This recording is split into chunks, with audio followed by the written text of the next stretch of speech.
ఒక్కసారి మీ వీడియోస్‌ని ఆన్ జేస్తే, మిమ్మల్ని బట్టి నేను దేవుడిని స్తుతించాలనుకుంటున్నాను. If you don't mind. Praise the lord. Praise the lord. హల్లెలూయా.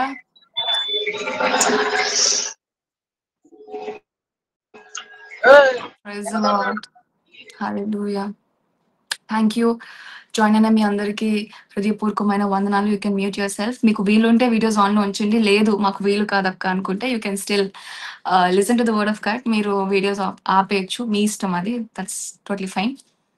మీతో ఇట్లా మళ్ళీ దేవుని వాక్యాన్ని పంచుకోవడానికి దేవుడు నాకు ఇచ్చిన కృపను బట్టి నేను ఎంతగానో దేవుని స్తుతిస్తా ఉన్నానండి. మీకు ఆల్రెడీ తెలిసినట్లయితే అగాపే గాస్పెల్ ఈ మీటింగ్‌లో జాయిన్ అవ్వడం అంటే ఈ మీటింగ్‌లో నేను వాక్యం చెప్పడం ఇది మొదటిసారి కాదు.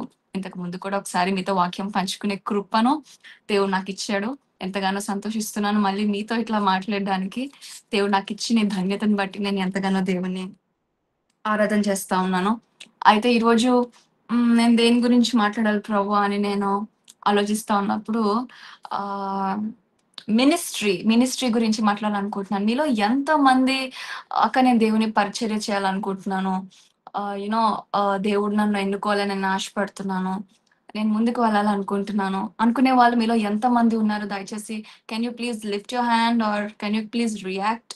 మీరు అన్‌మ్యూట్ చేసి నాతో మాట్లాడొచ్చు. Let's not make it one way. నేను ఒక్కదాన్నే గాదు. నేను అడిగినప్పుడు మీరు కూడా మాట్లాడుతూ ఉండండి. ఎంతమంది అక్క నేను మినిస్ట్రీలో ఉండాలనుకుంటున్నానక్క. మినిస్ట్రీ ఇన్ ద సెన్స్ ఖచ్చితంగా యూ నో స్టేజ్ ఎక్కి వాక్యం చెప్పడమే గాదండి. దేవుడు నన్ను వాడుకోవాలని నేను ఇష్టపడుతున్నాను అనుకునే వాళ్ళు ఎవరైనా ఉంటే, can you please let me know here? Yeah! Yeah! I can see కొంతమంది రియాక్ట్ అవుతున్నారు. Yes. Yes. Yes. Yes. Thank you. Thank you so much. Yeah! Yeah! ఈరోజు I wanted to talk on that. అసలు మినిస్ట్రీలో ఎలా మీరు actually నాకు agape gospel వాళ్ళు నన్ను ఆహ్, నన్ను సంప్రదించినప్పుడు వాళ్ళు మీ టెస్టిమనీని మాతో షేర్ చేసుకోండి అక్క అని చెప్పారు. ఐ టోల్డ్ దెమ్ ఇప్పుడు అప్పుడే టెస్టిమనీ నేను కంప్లీట్‌గా రివీల్ చేయాలనుకోవట్లేదు. There is a time for that. కానీ అప్పటిలోపు నా లైఫ్‌లో కొన్ని ఎక్స్‌పీరియన్సెస్‌ని బేస్ చేసుకొని నేను వాక్యాన్ని బోధిస్తానని చెప్పి నేను వాళ్ళకి చెప్పాను ఆల్రెడీ. సో, ఈరోజు మినిస్ట్రీలోనికి నా టర్న్ ఎలా వచ్చింది? నేను ఎట్లా మినిస్ట్రీలోనికి దేవుడు నన్ను డైవర్ట్ చేశాడు? ఎలాంటి నిర్ణయాలు తీసుకోవడం వల్ల దేవుడిచే నేను వాడబడుతున్నాను అనేది మీతో కొన్ని విషయాలు పంచుకోవాలనుకుంటున్నాను. సో థాట్ మీకు కూడా ఉపయోగపడొచ్చు. ఆహ్, somebody can you please mute yourself? Side. Okay. Thank you. Thank you. Thank you so much. So, first of all ministry గురించి నేను చెప్పాలనుకుంటుందేంటంటే, చాలా మంది యవ్వనస్తులకి ఉండే ఆహ్, Sai Shiva can you please mute yourself అమ్మా? ఓకే. హి లెఫ్ట్. ఓకే. ఆహ్, మినిస్ట్రీ గురించి చాలా మందికి ఉండే రాంగ్ నోషన్ ఏంటంటే, స్టేజ్ ఎక్కి కూర్చొని వాక్యం జెప్తేనే అది మినిస్ట్రీ అనుకునే వాళ్ళు చాలా మంది ఉన్నారు. వాక్యాన్ని బోధించడమే మినిస్ట్రీ అనుకునే వాళ్ళు, కోయర్‌లో పాటలు పాడితేనే మినిస్ట్రీ అనుకునే వాళ్ళు చాలా మంది ఉన్నారు. But let me correct you. ఆహ్, చిన్నప్పటి నుంచి నేను చిన్నప్పుడు ప్రాబబ్లీ 8 ఆర్ సంథింగ్ 8 ఇయర్స్ ఉన్నప్పటి నుంచి అనుకుంటా. I was in coir. నేను కోయర్‌లో పాటలు పాడుతా ఉండేదాన్ని. ఏ సంఘంలోకెళ్ళినా ఆ సంఘంలో పాటలు పాడడం నాకు అలవాటనమాట చిన్నప్పటి నుంచి కూడా. సో, కోయర్‌లో ఉన్నాను. అట్లానే కంటిన్యూ అవుతున్నాను. కానీ దానికన్నా పెద్ద మినిస్ట్రీ అనేది ఒకటి ఉంది. అది మనం అర్థం చేసుకోవాలి. చాలా సార్లేంటంటే, మనం ఔట్‌వర్డ్‌గా బయట నించొని దేవుని ప్రకటించడం మాత్రమే మినిస్ట్రీ అనేది నోరు విప్పి చెప్పడం, లేక గాస్పెల్ చేయడం, పాంప్లెట్స్ పంచడం, లేకపోతే వాక్యాన్ని బోధించడం, పాటలు పాడడం మాత్రమే మినిస్ట్రీ అని చాలామంది తప్పుగా అనుకుంటా ఉంటారు. But that's not right. So, ministry అంటేనే దేవుడిని మనం ఎలా ప్రక్కనున్న వాళ్ళకి చూపించగలుగుతున్నాం అనేదే మినిస్ట్రీ. ఓకే. చాలా సార్లు మనం మాట్లాడే పొజిషన్‌లో ఉండలేకపోవచ్చు. యాహ్! కొన్ని కొన్ని పరిస్థితులు ఎలా ఉంటాయంటే, పక్కనున్న వాళ్ళకి మనం దేవుని కోసం చెప్తే, వాళ్ళని మారమంటున్నామేమో, లేకపోతే వాళ్ళని మనలోకి లాగుతున్నాము అనే ఒక ఫీలింగ్‌ని అక్కడ క్రియేట్ చేస్తామన్న భయంతో మనం నోరిప్పి చెప్పలేం. అది వర్క్ ప్లేస్ అయినప్పటికీ, లేదా మన దగ్గరున్న స్నేహితులకి మనకు ఆశ ఉంటది. వాళ్ళు మారితే బావుండు, దేవునికి దగ్గరైతే బావుండు అనే ఆశ మనలో ఉంటది. కానీ ఎలా అయినా వాళ్ళని మార్చాలంటే నేనేం జేయాలి? నేనేమి పాస్టరమ్మని గాదు గదా! నేనేం పాస్టర్‌ని గాదు గదా! ఇది నా టాస్క్ కాదులే అని మనం అనుకుంటాం. కానీ నిజమైన మినిస్ట్రీ అనేది అక్కడే దాగుందని మనం గుర్తించాలి. నేను మినిస్ట్రీ ఇప్పటికీ గుర్తుంది. ఎక్కడైనా సరే చిన్నప్పటి నుంచి చాలా బోల్డ్‌గా ఒప్పుకునేదాన్ని దేవుని గురించి. నాకు చిన్నప్పుడు సండే స్కూల్‌లో ఆహ్, ఒక అన్న నా సండే స్కూల్ అన్న నాతో మాట్లాడుతూ మనకి ఎవ్వరున్నా లేకపోయినా మన దేవుడుంటే చాలు. ఆయన మనల్ని బ్రతికిస్తాడు. ఆయన మాట మనల్ని బ్రతికిస్తది అని చెప్పిన ఇన్‌స్టెన్సెస్ నాకు మైండ్‌లో పడిపోయింది. సో, ఏం జరిగిందంటే నేనిప్పటికి మర్చిపోనండి. అది నా థర్డ్ స్టాండర్డ్. నేను చిన్నప్పుడు థర్డ్ స్టాండర్డ్. నా ఫ్రెండ్స్‌తో రాండమ్ డిస్కషన్స్ అవుతూ ఉన్నాయి. సో, పేరెంట్స్ గురించి మాట్లాడుకుంటా ఉన్నారందరూ. మా మమ్మీ ఇది, మా డ్యాడీ ఇది, మా మమ్మీ. నేను గూడా మా మమ్మీ ఇది, మా డ్యాడీ ఇది అని చెప్తా పుసుక్కుమని ఏమన్నానంటే, నాకు మమ్మీ, డ్యాడీ లేకపోయినా పర్లేదు. నాకు నా దేవుడుంటే చాలు. నా గాడ్ ఎంత గొప్ప తెలుసా అన్నాను. అది నాకు తెలియకుండానే అన్నాను యాక్చువల్లీ. ఆహ్, బట్ ఐ నెవర్ న్యూ. నేను ఆ రోజు నా నోటితో అన్న మాట రియాలిటీలో నేను ఫేస్ చేసే రోజు ఒక రోజు వస్తదని నాకు తెలీదప్పుడు. అయినప్పటికీ నేనన్నాను. ఎలా అన్నానంటే విశ్వాసంతో అన్నాను. లేకపోయినా నా దేవుడు నన్ను పోషిస్తాడు. నా దేవుడు నన్ను నిలబెడతాడు అనే విశ్వాసంతోనే ఆ రోజు నేను మాట్లాడాను. కానీ నాకు 20 ఇయర్స్ వచ్చిన తర్వాత అది రియాలిటీలో నేను దాన్ని ఫేస్ చేశాను.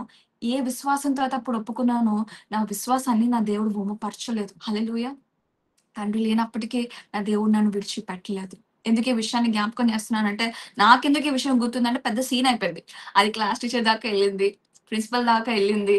వాళ్ళు నన్ను పిలవడం, ఇట్లాంటివి మాట్లాడకూడదు నువ్వెలా మాట్లాడుతావు ఇది అది అనడం. ఇదంతా జరిగింది. కొన్నిసార్లు మినిస్ట్రీ అంటే మన దేవుడిని మన దేవుడు అని నిర్భయంగా ఒప్పుకోవడంలోనే కనిపిస్తది. హల్లెలూయా! కానీ దానికే మనం చాలా మంది వెనకడుగు వేస్తా ఉంటాం. ఇక్కడ నాకు తెలిసినంత వరకు మీలో చాలా మంది యవ్వనస్తులు ఉండే ఉంటారు కదా! మీలో ఎంతమంది బోల్డ్‌గా, మీలో ఎంతమంది నిర్భయంగా, ధైర్యంగా నా దేవుడిని నేను సేవిస్తున్నాను. నా దేవుడు గొప్పవాడు అని మీరు చెప్పగలరు నోరిప్పి? అలా చెప్పగలిగితేనే you are truly saving your God. మన దేవుడిని మనం నిజంగా నమ్ముతున్నామనే దానికి ఉదాహరణ అదే. అదే రుజువు. ఓకే. ఇదంతా ఒక పార్ట్ అయితే నేను ఆఫీస్‌లో జాయిన్ అయిన తర్వాత you see I really can't open my mouth and talk. నేను నోరిప్పి దేవుడు నిజమైన దేవుడు నమ్ముకోండి ఇది అది నేను చెప్పలేను. That's not right. ఆఫీస్ యొక్క ఎథిక్స్ అండ్ వాల్యూస్ కొన్ని సార్లు that's not how it has to go right. So, మీరు కూడా ఉద్యోగ స్థలాల్లో మీరు అనుకుంటూ ఉండొచ్చు. ఎలాగా? ఎలా చెప్పాలి నేను దేవుని గురించి? అక్కడ నేను నిర్ణయించుకున్నదేంటంటే చెప్పడం నా వల్ల అవ్వలేనప్పుడు చూపించడానికి ప్రయత్నం చేద్దాం అనుకున్నాను.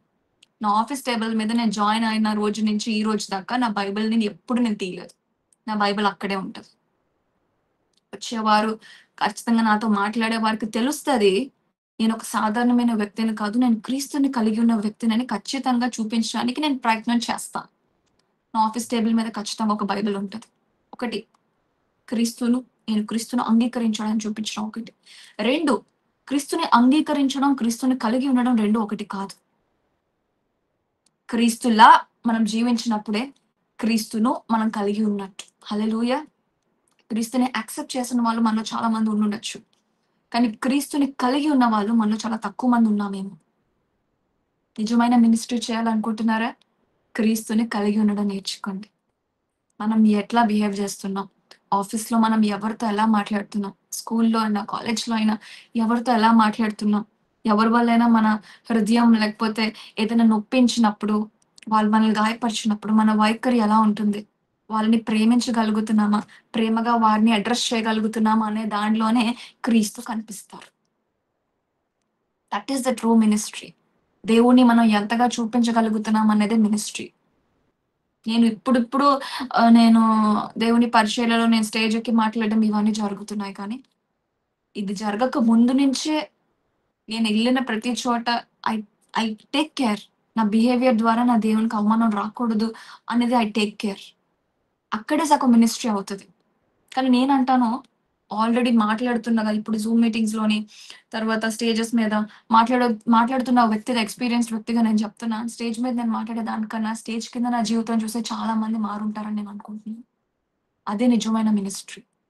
ఈరోజు మేబీ మీరు అనుకుంటున్నారేమో, నాకు అవకాశం రావట్లేదు. నేను స్టేజ్ మీద నించొని పాటలు పాడలేకపోతున్నాను.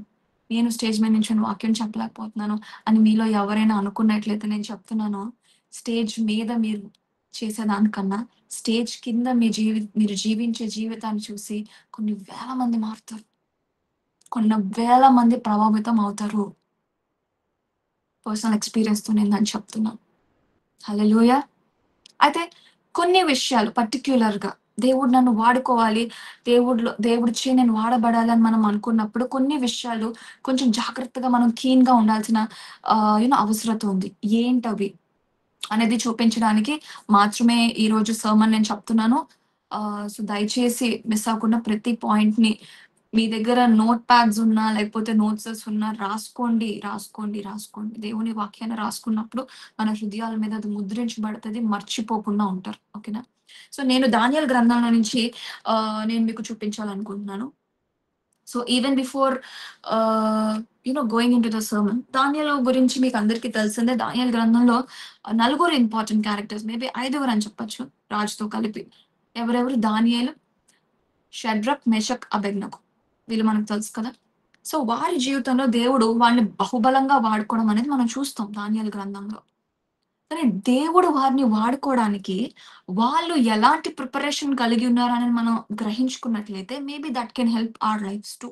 మన జీవితాల్లో కూడా మనం ఎలాంటి ప్రిపరేషన్ లేకపోతే ఎలాంటి నిబద్ధత కలిగి ఉంటే దేవునిచ్చే మనం వాడబడతాం అనేది we can draw some conclusions. మనం చూసుకున్నట్లయితే దానియేలు గ్రంథంలో రాజైన నెబుకద్నెజరు కొంతమందిని పిలిపించుకుంటాడు. వాళ్ళకి ట్రైనింగ్ ఇవ్వాలనుకుంటాడు. పిలిపించుకున్న వాళ్ళు కూడా సాధారణమైన వారు కాదు. దానియేలు గ్రంథంలో ఉన్న నలుగురు గురించి దేవుడు ఏమని రాస్తాడంటే, అక్కడ ఏమని రాయబడి ఉంటదంటే, వారు సౌందర్యవంతులు, తెలివైన వారు కదా! అవన్నీ రాయబడి ఉంటది. వాళ్ళ గుణగణాలన్నీ రాయబడి మెన్షన్ చేయబడి ఉంటది.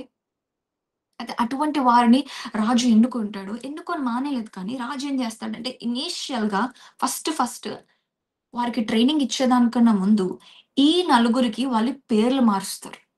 ఐడియా ఉందా మీకు? యాక్చువల్‌గా వాళ్ళ పేర్లు దానియేలు, షడ్రక్, మేషక్, అబేద్నెగో కాదు. యాక్చువల్‌గా దానియేలు పేరు అదే. కానీ దానియేలు పేరు మారుస్తారు. షడ్రక్, మేషక్, అబేద్నెగో పేర్లు అవి కాదు. దానియేలు పేరుని బెల్తెషాజర్ అని మారుస్తారు. షడ్రక్, మెషక్, అబేద్నెగోకి ఒరిజినల్ నేమ్స్ ఏంటంటే హనన్యా, మిషాయల్, అజర్యా. ఈ 3 ఒరిజినల్ నేమ్స్. నేను కాస్త దీని మీద రిసర్చ్ చేసినప్పుడు నాకు అర్థమైందేంటంటే, రాజు కొన్ని పేర్లు మార్చాడు.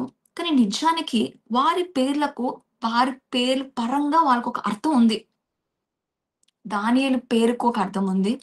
హనన్యా, మిషాయల్, అజర్యా అనే పేర్లకు అర్థం ఉంది. ఈ పేర్లను మనం గమనించుకున్నట్లయితే ఇవన్నీ గాడ్‌లీ నేమ్స్ అన్నమాట. అంటే దేవునికి సంబంధించిన పేర్లు. God is my provider. దేవుడు నన్ను పోషించువాడు. దేవుడు నా కొరకు నిలబడువాడు అని ఇట్లాగా దేవుడిని రిప్రజెంట్ చేసేటట్టుగా ఉండే పేర్లు వీళ్ళు యాక్చువల్‌గా.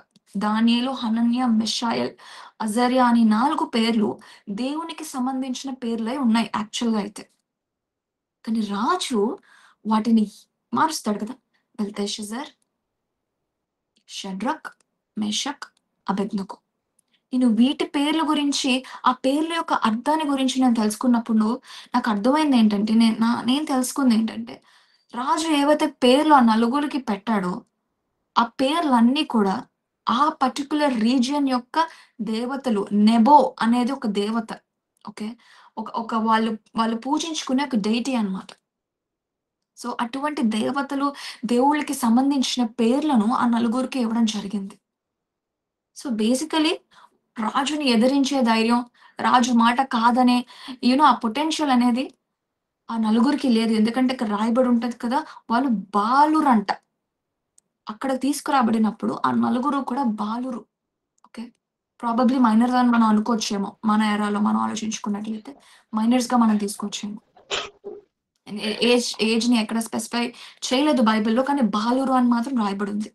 సో, వారికున్న ఆ ఏజ్ కన్‌స్ట్రెయింట్స్ వల్ల లేకపోతే ఆ నిబద్ధతల వల్ల యూ నో కట్టుబాట్ల వల్ల రాజు ముందర నిలబడ్డారు కాబట్టి, రాజు ఇచ్చిన పేరు నాకిది వద్దు అని చెప్పే స్టేజ్‌లో అయితే వాళ్ళు లేరు.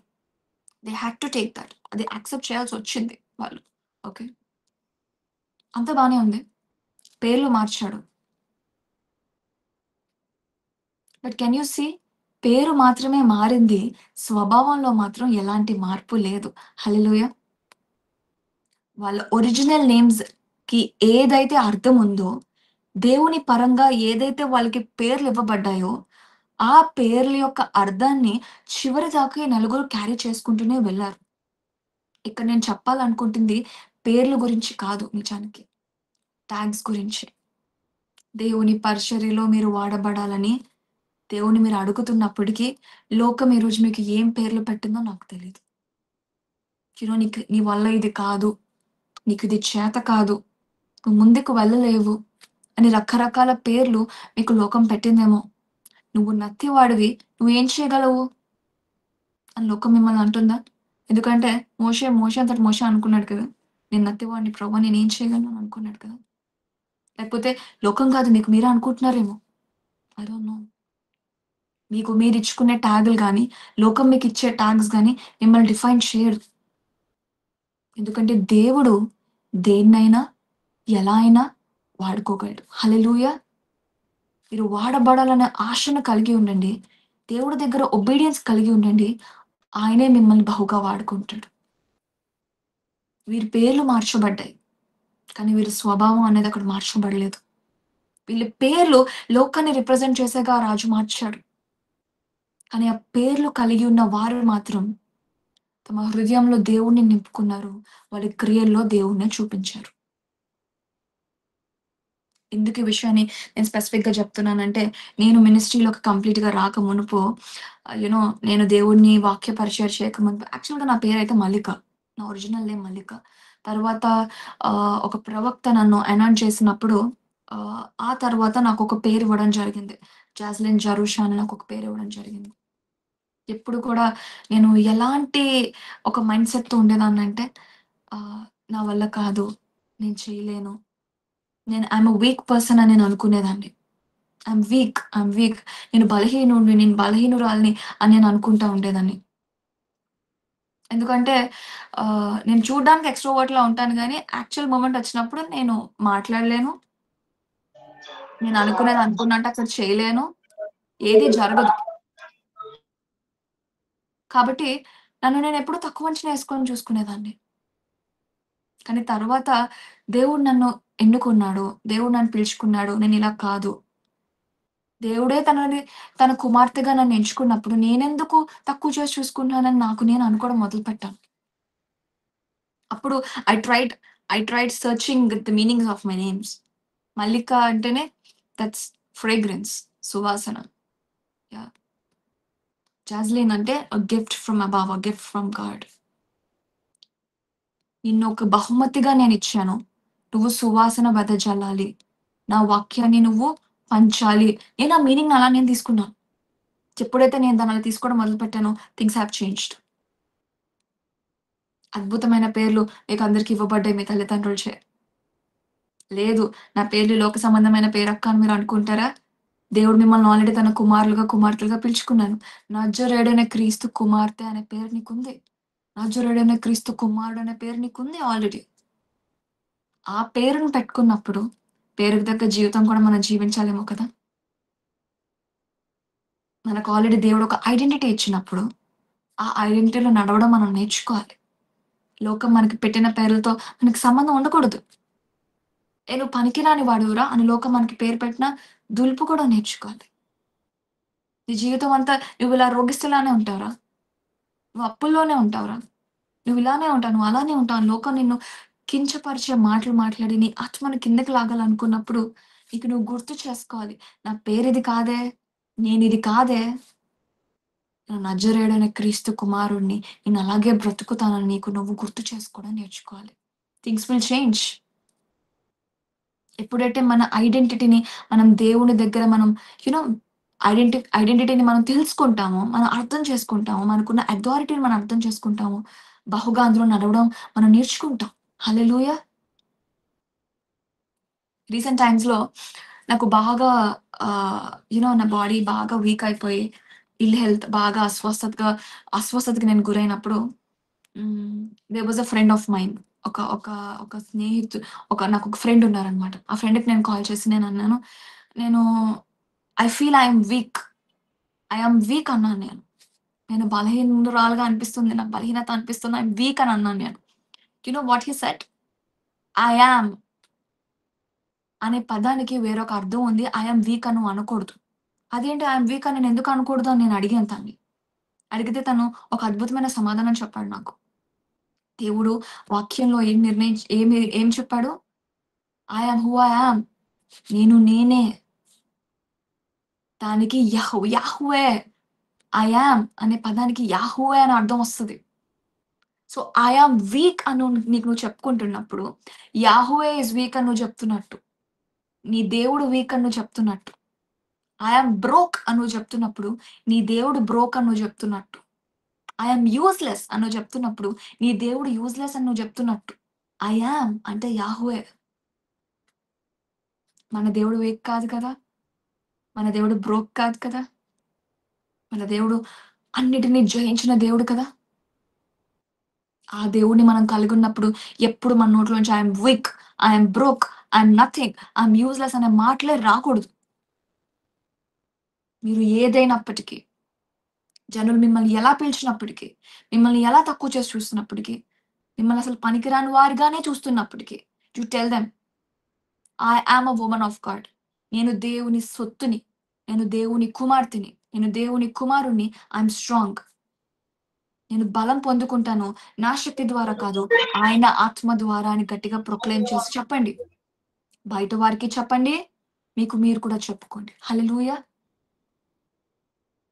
So, first and the most important thing దేవునిచ్చే మనం వాడబడాలనుకున్నప్పుడు, దేవునిలో మన ఐడెంటిటీ ఏంటి అనేది మనం తెలుసుకోవాలి.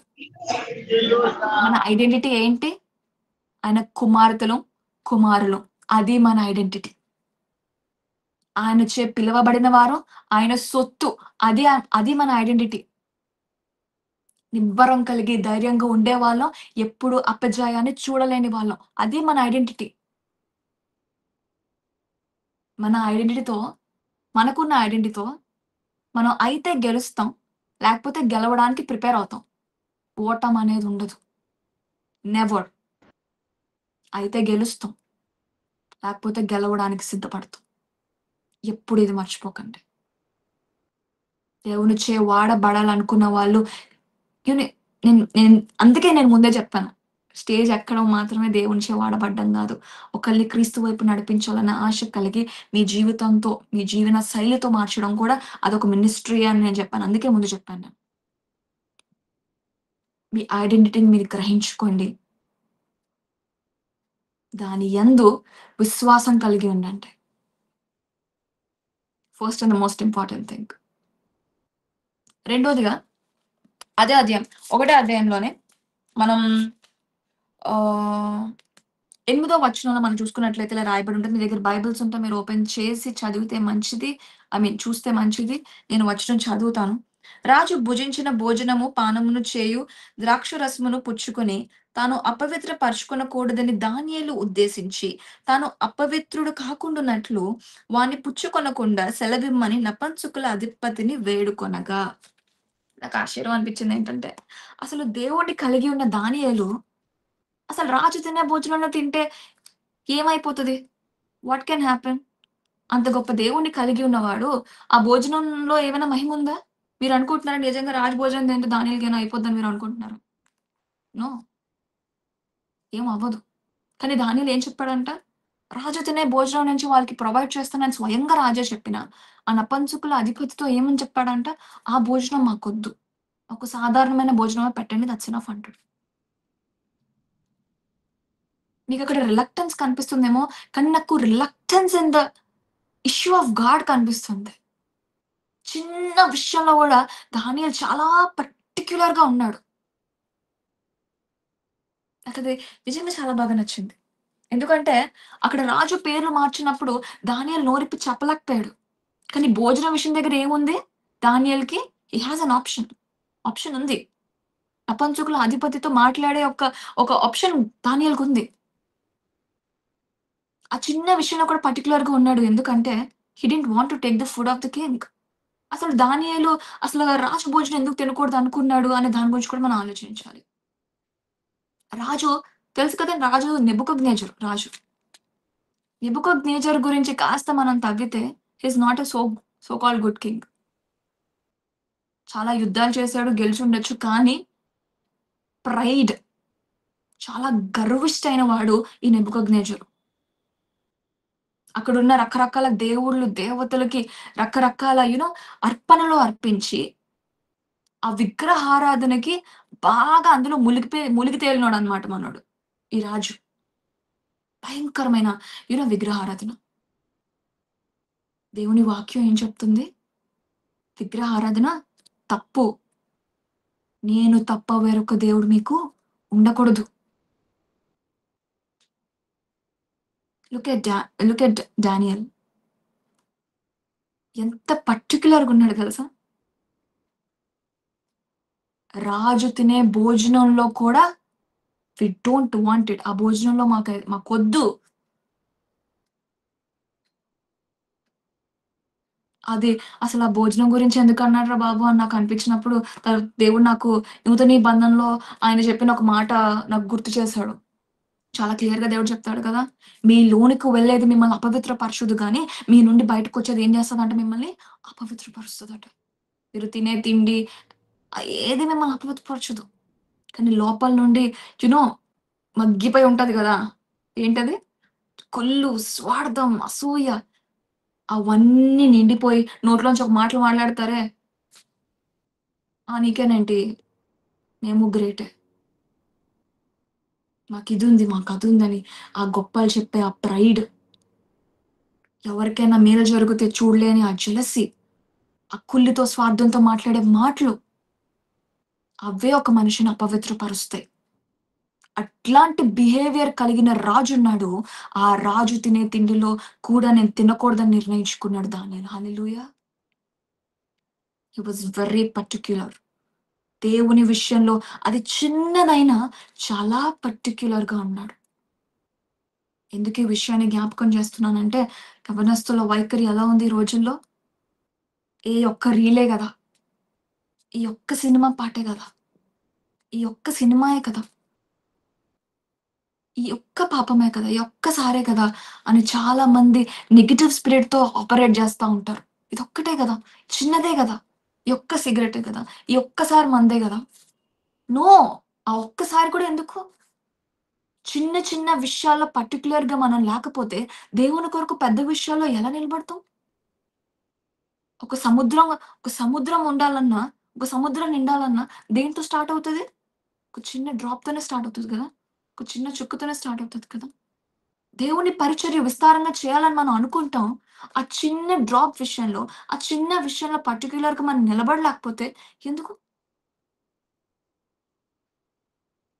ఇలా నేను మాట్లాడితే కొంతమంది చాలా ఎటకారంగా ఏం జెప్తారంటే, "గ్రేస్ అక్క, కృప, కృప ఉంది కదా మనకి. దేవుడు కృప చూపించాడు కనుక నేను పడిపోయినా మళ్ళీ తిరిగి లేస్తానక్క." ఎందుకు నేనే చాలా సార్లు స్వయంగా నేను ప్రీచ్ చేస్తున్నప్పుడు చెప్పాను. 7 మార్లు పడినా నీతిమంతుడు తిరిగి లేస్తాడు కాబట్టి మీరు ఎక్కడ పడినా ఈ క్షణం మీరు తిరిగి లేసి దేవుడి దగ్గరికి వెళ్ళండి అని చెప్పిందాన్ని నేనే. దేవుడు కృపామయుడు కాబట్టి మీరు ఏ బురదలో పడిపోయారో ఆ బురదలో మీరు ఉండకూడదని దేవుడు కోరుకుంటాడు. కానీ ఆలోచించండి. బురదలో పడ్డానికి దేవుడు మనల్ని పిలిచాడా? సీరియస్‌లీ. పడిపోవడానికి దేవుడు పిలవలేదే! నీతిమంతుడు 7 మాటలు పడినా తిరిగి లేస్తాడు. దేవుడు మనల్ని నీతిమంతులుగా ట్రీట్ చేశారు. ఆయన ఎప్పుడైతే సిలువలో మరణించారో పాపులు అనే ఆ ట్యాగ్ మనకు పోయింది. నీతిమంతులు అనే ట్యాగ్ మనకొచ్చింది. సో, నీతిమంతులుగా మనం ఎన్ని సార్లు పడినా తిరిగి లేస్తాం.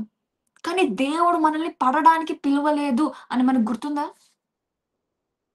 You are not called to fall down.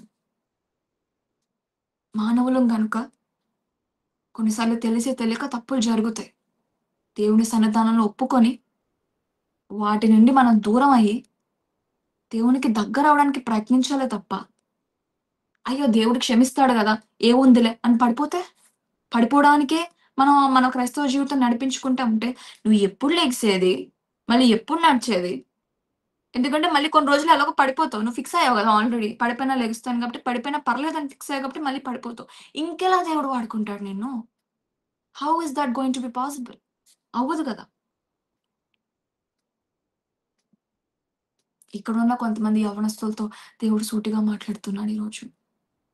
చిన్న చిన్న విషయాల్లో కూడా మీ పర్టిక్యులర్‌గా చిన్న విషయాల్లో కూడా దేవునికి విరుద్ధమైనది, దేవునికి అసహ్యకరమైనది నేను చేయకూడదనే నిబద్ధత మీకుందా? Can you give that space? Can you keep that submission to God? ఆ చిన్న విషయంలో కూడా అంత పర్టిక్యులర్‌గా నేనుండాలి. నా దేవుడి కోసం నేను నిలబడాలి అని ఇంకొక అద్భుతమైన విషయం నేను నిజంగా గుర్తు చేయాలి ఇక్కడ. దేర్ వాస్ ఒక చెల్లి నాకు మెసేజ్ చేశారు ఇన్‌స్టాగ్రామ్‌లో. డీఎం చేసి అన్నారు తను, "అక్క నా యవ్వన కాలమంతా నేను ఎంతో ప్యూరిటీని మెయింటైన్ చేశాను అక్క. నేను ఏ అబ్బాయితో నేను మాట్లాడలేదు. ఏ అబ్బాయితో నేను సాంగత్యం చేయలేదు. ఎంతో నిబద్ధతతో ప్యూర్‌గా నేను మెయింటైన్ చేసుకుంటా వచ్చాను నా జీవితాన్ని. ఇప్పుడు నాకు మ్యారేజ్ అయింది. కానీ నా భర్త తాగుబోతు. మంచివాడే బానే చూసుకుంటాడు. తాగుబోతు. అఫైర్స్ ఉన్నాయి.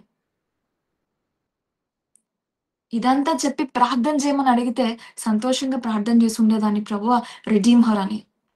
కానీ తన అన్న మాట నేను దేవుడి కోసం ఎంత చేశానే, దేవుడు నాకెందుకు ఇలాంటి మ్యారేజ్ ఇచ్చాడని అడిగింది. ఆశ్చర్యపోయాను ఒక నిమిషం నేను. ఎందుకంటే యవ్వనస్తుల వైఖరి ఎలా ఉందో అనేది ఒకసారి చూసినప్పుడు నాకు నిజంగా ఆశ్చర్యం అనిపించింది. మిమ్మల్ని మంచిగా ఉండమనింది దేవుడి కోసమా? మీ కొరకా? దేవుడు మనల్ని మంచిగా ఉండమంటుంది. మనల్ని నీతి మార్గంలో నడవమని చెప్తుంది. మన కొరకా? దేవుని కొరకా? ఎదిగితే ఎవరికి ఆనందం? ఎవరికి బెనిఫిట్ అమ్మ? మంచిగా ఉంటే ఎవరికి బెనిఫిట్? మనకా? దేవునికా? ఎలాంటి లోకంలో మనం బ్రతుకుతున్నామంటే, చెడు విస్తరించిపోయింది కాబట్టి, మంచి అనేది రేర్‌గా ఉంది కాబట్టి, మంచిగా మనం ఉంటే, మంచిగా ప్యూర్‌గా మనం మన బాటలో ఎటువంటి తడబాటు లేకుండా దేవుని విషయంలో మంచిగా మనం ఉన్నట్లయితే, మనం అంతా గ్రేట్, ఎవరు చేయలేనిది మనం చేస్తున్నాము అని అనుకునే స్టేజ్‌లో మనం ఉన్నాం. అంత దిగజారిన స్థితిలో ఉంది ఈరోజు యవ్వన లోకం. But maybe we should change. Maybe we should change. ఆ మంచితనం అనేది మన కొరకు. పడిపోకుండా నిలబడమనింది మన కొరకు. నువ్వు పడిపోతే, నీ ఆస్తులు కూలిపోతే, తాకట్లాడి నీ డబ్బులు కోల్పోతే, తాగి నీ ఆరోగ్యాన్ని పాడు చేసుకుంటే, సిగరెట్లు కాల్చి నీ లంగ్స్‌ని పాడు చేసుకుంటే, ఎవరికి నష్టం? దేవునికా? ఒక్క మాటతో లేపాడు కొంతమందిని. అనేకమైన ఇన్‌స్టెన్సెస్ ఉన్నాయి బైబిల్‌లో. ఒక మాటతో దేవుడు నిన్ను లేపగలడు. నువ్వు పడిపోయినప్పుడు. అయినప్పటికీ దేవుడేమంటాడు? పడిపోవద్దు. ఎందుకు? He wants you to stay strong. నువ్వు శక్తివంతుడిగా, నువ్వు బలవంతుడిగా, నువ్వు లేచి నించున్న వాడిగా ఉండాలని దేవుడు కోరుకుంటున్నాడు. కానీ ఈరోజు మనం దాన్నే యూజ్ చేసుకొని, నేను మంచిగా ఉంటున్నాను గాబట్టి, దేవుడు నాకిది చేయలేదు, దేవుడు నాకది చేయట్లేదు. వద్దు. అలాంటి మాటలు మాట్లాడొద్దు. నేను ఆ అమ్మాయికి ఒకే ఒక విషయం చెప్పాను. మొత్తం ఎక్స్‌ప్లెయిన్ చేశాను. నా దేవుడిని కించపరిస్తే, నా దేవుడు ఏదైనా చేయలేదన్న మాట నీ నోటి నుండి వస్తే, నువ్వు మెసేజ్ కూడా చేయొద్దమ్మా నేను రిప్లై కూడా ఇవ్వను. ఇలానే మాట్లాడాను. నా దేవుడు నీతిమంతుడు. ఏ పాపం లేని నిర్దోషుడు. ఆయన గురించి ఒక్క మాటన్నా నేను తీసుకొని ఫస్ట్‌లో మినిస్ట్రీ పేజ్ నుంచి మీకెలాంటి రిప్లై రాదు అని చాలా బోల్డ్‌గా నేను అక్కడ మెసేజ్ పెట్టాను. మనకున్న మంచితనాన్ని చూపించుకొని దేవుడిని కించపరచాలనుకుంటే మనకన్నా పిచ్చి వాళ్ళు ఇంకొకళ్ళు ఉండరేమో! నేను ఆ చెల్లికి నేను ఒకటే చెప్పాను. "నువ్వు చాలా ప్యూర్‌గా ఉన్నావమ్మా. కానీ the purest of the purest అందరికన్నా నిర్దోషుడైన నా దేవునికే తప్పలేదా ఈ లోకంలో? నా యేసుకే తప్పలేదే! నా దేవుడు నన్ను మాటలన్నారే! ఆయన కన్నా మనం ప్యూరా? ఆయన కన్నా మనం పర్ఫెక్టా? No. Maybe it's time for rejuvenating our own minds. Let's stay పర్టిక్యులర్‌గా ఉందాం. ఈరోజు రాత్రి నేను అన్నం తినకపోయినా పర్లేదు. ఈ ఒక్క అధ్యాయం నేను కంప్లీట్ చేసే పడుకుంటానురా. అది. అంత పర్టిక్యులర్‌గా ఉండాలి. ఈరోజు రాత్రి నాకు నిద్ర పట్టకపోయినా పర్లేదు. ఈ గంట నేను ప్రార్థన చేసే పడుకుంటాను. హెల్త్ కన్‌స్ట్రెయింట్స్ ఉంటే అది వేరు. కానీ చాలా మంది నిర్లక్ష్యం యవ్వనస్తులుగా. ఏదైపోయినా పర్లేదు. ఎలా పోయినా పర్లేదు. ఈ ఒక్క విషయంలో మాత్రం నేను నిబద్ధతగా ఉంటాననుకునే వాళ్ళు చాలా తక్కువ. ఇలాంటి నిబద్ధతని మనం మెయింటైన్ చేయం. కానీ దేవుడు మనల్ని వాడుకోవాలని మాత్రం మనం కోరుకుంటాం. ఎలా? ఏమన్నా అంటే నాకన్ని కష్టమైన, క్లిష్టమైన పరిస్థితులున్నాయి అక్క. ఇలాంటి కష్టమైన పరిస్థితులిచ్చిన దేవుడు నన్నెలా వాడుకుంటాడు? నేనెట్లా నిలబడతాను? అనే ప్రశ్నలేస్తారు. నేను మిమ్మల్ని అడుగుతున్నాను. మట్టి ముద్దను తీసి, ఒక కప్పుని తయారు చేసి, దాన్ని కొలిమిలో పెట్టకుండా మీ చేతికిస్తే, అందులో టీ యేసుకొని మీరేమైనా తాగగలరా? దేనికైనా అది ఉపయోగపడతదా? చెయ్యి జారితే మట్టి ముద్ద కాస్త ముద్దలా మారిపోతది కదా! అంత మంచి ఆకారంలో చేసినా చివరికది ఎలా అవుతది? మట్టి ముద్దలాగే అవుతది. ఒక మంచి రూపును, ఒక మంచి నిర్ణయంతో నీ జీవితాన్ని దేవుడు ఆల్రెడీ ఒక మంచి షేప్‌లో పెట్టాడు. కానీ నిన్నలా వదిలేస్తే ఏమవుతదో తెలుసా? షేప్ లెస్‌గా ఉన్న నిన్ను షేప్‌లోకి ఎలా తీసుకొచ్చాడో, మన ఓన్ ఆలోచనలు, మన ఓన్ తలంపులు, మనకు నచ్చింది మనం జేసుకొని, తిరిగి మళ్ళీ అటు తిరిగి, ఇటు తిరిగి ఆ షేప్‌లెస్‌లోనికే తిరిగెళ్ళిపోతాం. నాకు తెలుసు. మన జీవితంలో అందరూ ఆల్రెడీ ఎక్స్‌పీరియన్స్ చేసే ఉంటాం. మనకిచ్చిన ఆ షేప్‌ని, మనకిచ్చిన ఆకారాన్ని, మనకి నిర్మించిన ఆ రూపుని భద్రపరచడానికే కదా ఆ కొలిమిలో పెడతాడు దేవుడు. దాన్ని మనం పనిష్మెంట్‌గా తీసుకుంటే ఎలా బ్రతుకుతాం? ఎలా బ్రతకగలం? ఆ కొలిమిలో పెట్టిన తర్వాత బయటికి తీసుకొచ్చిన ఆ కప్పుని ఏదో గట్టిగా పారిస్తే పగిలిపోతది తప్ప, ఉట్టిన సైడ్‌కి ఇలా తోస్తే, అలా పెడితే మట్టి ముద్దగా మారుతదా? మారదు కదా! ఎందుకు? ఆ కొలిమిలో ఏం పొందుకుందది? శక్తి పొందుకుంది. ఇచ్చిన రూపుని ప్రొటెక్ట్ చేసుకునే ఒక కెపాసిటీని పొందుకుంది. దేవుడు నీకు రూపాన్నిచ్చాడు. నేను ఆత్మీయమైన రూపం గురించి మాట్లాడుతున్నాను. మీ జీవితాన్ని ఒక రూపులో మలిచాడు. ఆ రూపుని ప్రొటెక్ట్ చేసుకోగలగాలంటే, ఆ కొలిమి తప్పదు. ఆ శ్రమలు తప్పవు. ఆ అప్పుల బాధ తప్పదు. ఆ అనారోగ్యం తప్పదు. ఆ కొలిమిని మీరు ప్రొటెక్ట్ చేసుకోవాలనుకుంటున్నారా? ఆ కొలిమి ఐ మీన్ ఆ రూపుని మీరు ప్రొటెక్ట్ చేసుకోవాలనుకుంటున్నారా? ఆ అందమైన రూపులోనికి దేవుడు ఎలా అయితే మిమ్మల్ని మార్చారో దాన్ని భద్రపరుచుకోవాలనుకుంటున్నారా? అయితే ఆ నిప్పుల కొలిమి నుండి మీరు ఎస్కేప్ అవ్వద్దు. అవే మీ జీవితాన్ని ఒక మంచి రూపులోనికి నడిపిస్తాయి. ఒక ఒక బెనిహిన్ గారు మొన్న ఒక మాట మాట్లాడుతూ ఒక విషయం చెప్పారు. ఎవరో ఒక హీలింగ్ మినిస్ట్రీ ఉన్న ఒక దైవజనుని కోసం చెప్పాడు. ఆ దైవజనుడికున్న హీలింగ్ మినిస్ట్రీ అంట, తను అనారోగ్యంగా ఉన్నప్పుడే ఆ హీలింగ్ చేయడం నేర్చుకున్నాడంట. హల్లెలూయా! తనకన్నీ బావున్నప్పుడు స్వస్థపరిచే లేకపోతే డెలివర్ చేసే ఆ శక్తిని, ఆ పవర్‌ని తను పొందుకోలేకపోయాడు. కానీ ఎప్పుడైతే తన శరీరంలో అనారోగ్యం ఉందో, ఎప్పుడైతే దేవుని ముందు ఆ భక్తుడు పోరాడుతా ఉన్నాడో, ఎలా స్వస్థపరచాలి? ఇతరులు అనారోగ్యంతో వచ్చినప్పుడు వాళ్ళు ఎలా డెలివర్ చేయాలి? అనే ఒక ఆర్ట్‌ని, ఆ గిఫ్ట్ ఆఫ్ హీలింగ్‌ని దేవుడి దగ్గర పొందుకున్నాడంట. ఎప్పుడు? అనారోగ్యంతో ఉన్నప్పుడు. తరువాత మీరు జీవించబోయే జీవితానికి సరిపడా గిఫ్ట్స్‌ని ఈ నిప్పుల కొలుములోనే మీరు పొందుకుంటారు. అది ఏదైనప్పటికీ.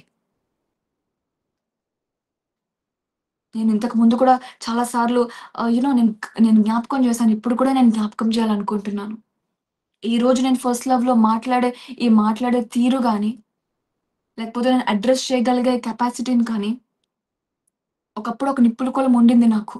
తండ్రి చనిపోయి, ఏ దారి లేక, ఏ దిక్కు లేక, నారాయణ స్కూల్‌లో ఒక రిసెప్షనిస్ట్‌గా జాయిన్ అవ్వాలనుకున్న నేను, ఒక టీచర్‌గా దేవుడు కూర్చోపెట్టినప్పుడు, అక్కడ పిల్లలకి నేను నేర్పించడం మొదలుపెట్టాను. నాకిచ్చింది కూడా స్పెసిఫిక్ సెక్షనో, ఒక క్లాసో గాదు. నాకిచ్చింది గూడా చిన్న పిల్లల నుంచి 10థ్ స్టాండర్డ్ వరకు, నర్సరీ పిల్లల నుంచి 10థ్ స్టాండర్డ్ వరకున్న పిల్లలనిచ్చారు. ఎక్కడ ఏ ఏజ్ గ్రూప్ వాళ్ళతో ఎలా మాట్లాడాలి అనేది ఒక 8-9 మంత్స్ వరకు నేనక్కడ నేర్చుకున్నాను. ఆ కొలిమి లేకపోయుంటే ఈరోజు ఫస్ట్ లవ్‌లో నేను మాట్లాడి ఉండకపోయేదాన్ని. చాలా మంది "అక్క మీరు మాట్లాడింది అట్టుపండు ఒలిచి పెట్టినట్టు ఉంటదక్క. చాలా బాగా అర్థమవుతది" అని నాకు మెసేజెస్ పెడతా ఉంటారు. దేవునికి మాత్రమే మహిమ. దానికన్నా దేవుడు నాకిచ్చిన నిప్పుల కొలిమికి మాత్రమే మహిమ. అది లేకపోతే ఈరోజు లేదు. There is no 'Mallika', there is no 'Jaslin Jerusha' without thought. ఈరోజు మీరు ప్రయాణం చేస్తున్న కొలిమి గురించి మీరు బాధపడుతున్నారా అమ్మా? ఏడుస్తున్నారా? దేవుని దగ్గర మొరపెట్టుకుంటున్నారా? అయ్యా ఇంకెన్ని రోజులు నువ్వు నన్ను వాడుకుంటావనుకుంటే రోజు రోజుకి నా పరిస్థితి దిగజారిపోతుందే అని మీరు బాధపడుతున్నారా? నో. మీ పరిస్థితి దిగజారిపోవట్లేదు. మీరు అనుకునే దానికన్నా అత్యధికంగా మిమ్మల్ని వాడడానికి ఆ పరిస్థితిని దేవుడు వాడుకుంటున్నాడు. పరిస్థితిని వాడుకోవడం అంటే నాకొక విషయం ఇంకా గుర్తొచ్చింది. ఈరోజు పొద్దున్న నేను 'యోనా' గ్రంథం నేను చదువుతా ఉన్నాను. నినివేకి వెళ్ళమంటే ఎక్కడికెళ్తాడు? తర్షీష్‌కెళ్తాడు. ఒక చిన్న map representation I think I can show you that also wait. అది నేను మీకు ఇది సెల్ఫీ మోడ్‌లో ఉంది కాబట్టి అది ఎగ్జాక్ట్‌గా మీకు కనిపిస్తదో లేదో తెలీదు. ఐ విల్ రైట్ ఒక్క నిమిషం. నేను దాన్ని పిక్టోరియల్ రిప్రజెంటేషన్‌లో గీసుకున్నానండి యాక్చువల్లీ. మీకు కనపడుతదో లేదో I will try to show my Bible if that's possible. కనపడుతుందా మీకేదన్నా? Can you see this? Can you see this picture? Picture కనపడుతుందా? Yeah! Yeah! Yes. Nineveh yes అక్క. యోనా ఉన్న ప్లేస్ ఇక్కడ యాహ్! గ్యాత్ హీపర్ అనే ప్లేస్ ఉంది గదా! గ్యాత్ హీపర్ అనే ప్లేస్ ఉంది గదా! గ్యాత్ హీపర్ అనే ప్లేస్‌కి దగ్గరలో ఆ ఏరియాలో యోనా ఉండేవాడు. ఓకే. దాని వెనకాతల ఉంది నినివే. దానికి ఎక్కడో చివరనుంది తర్షీష్. మీకది మ్యాప్‌లో కనిపిస్తుందా అక్కడ? Can you see that? Yeah! దేవుడు వెనక్కెళ్ళి లేకపోతే తనకు దగ్గరున్న ప్రాంతంలో, నడవగలిగే ప్రాంతంలో, తనకి కంఫర్టబుల్‌గా ఉండే ప్రాంతంలో వెళ్లి "నువ్వు స్వార్థ చేయరా బాబు" అంటే మనోడేం జేశాడు? అక్కడున్న అక్కడ దగ్గర ఉన్న ఒక పోర్ట్‌కెళ్ళాడు. ఆ పోర్ట్‌లో ఎక్కేసాడు. చక్కగా తర్షీష్ దాకా ఎళ్ళిపోయాడు. ఎంత దూరం ప్రయాణం చేశాడంటే, నినివేకి ఆయనున్న ప్రదేశానికి ఎంత తక్కువుందో, దానికి చాలా, చాలా రెట్లు ఎక్కువ, చాలా రెట్లు ఎక్కువ ఉన్న ప్లేస్‌కి తర్షీష్‌కి సముద్రం గుండా ఎళ్తాడు. మార్క్ మై వర్డ్స్ సముద్రం గుండా ఎళ్తాడు. నినివేకి వెళ్ళడానికి సముద్రం దాటాల్సిన అవసరం లేదు. మీరిక్కడ మ్యాప్‌లో చూసినట్లయితే. అందుకే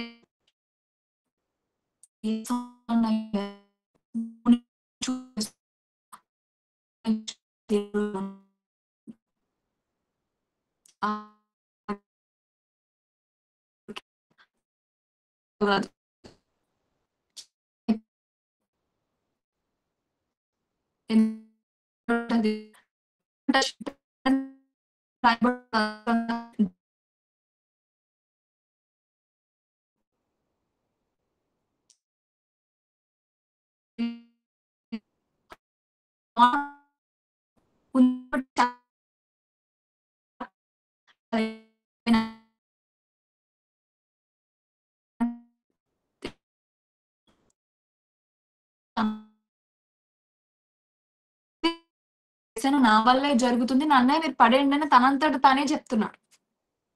'యోనా' గ్రంథం